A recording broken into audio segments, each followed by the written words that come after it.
Welcome to our second lecture in Torts for Business Law 103.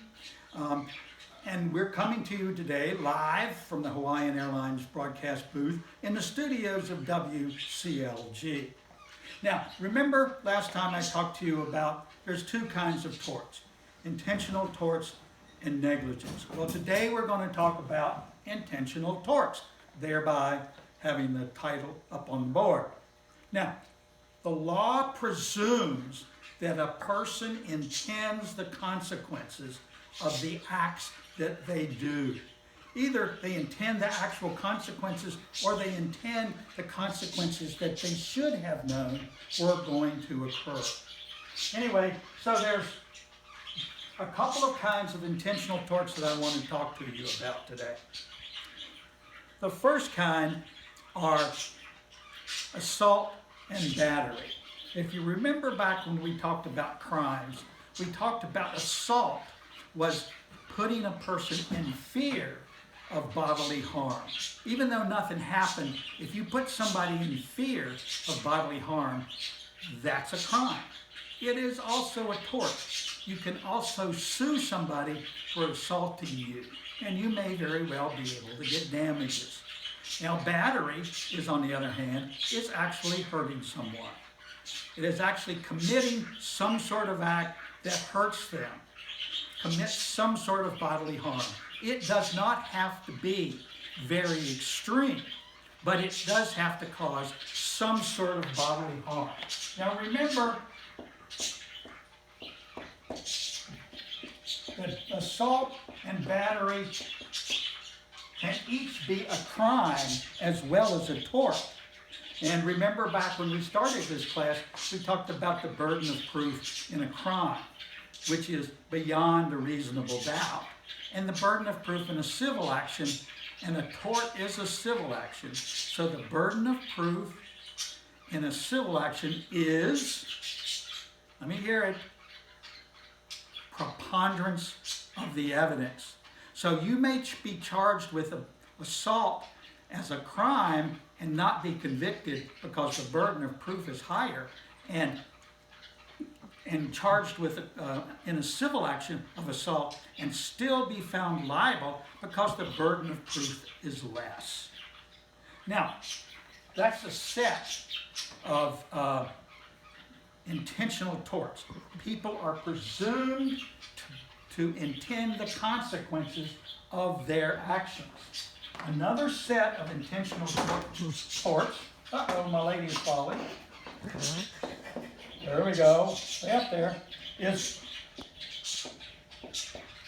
defamation. Now there's two kinds of defamation. There's libel. Whoops. Sorry. Can't spell any better than I used to either. And slander.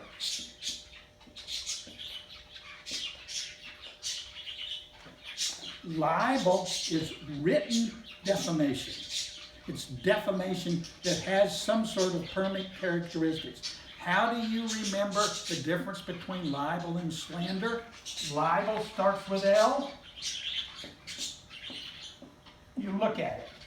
Now, slander is verbal defamation. It is defamation that is said orally. How do you remember that? Slander starts with S. It's spoken. You speak it. That's how you determine the difference between libel and slander. Now, libel and slander must be a statement of fact, not a statement of opinion. If, for example, I tell you that I believe my son is a low-down, no-good son of a gun, that's opinion. That's my belief. If I say, in fact, that my son is a no-good, low-down son of a gun, that's a statement of fact. I'm saying that he is that. Libel and slander must be statements of fact. Statements of opinion are not libel or slander. What are the elements of defamation? First, the statement must be false. Secondly, it must be published. It must be published to someone other than just the person who said it. And it must tend to have harm to the person, particularly to their reputation, right? Now, truth is an absolute defense to defamation, to libel and slander. If it's actually true, they cannot find you liable for defamation. That is either libel or slander. So truth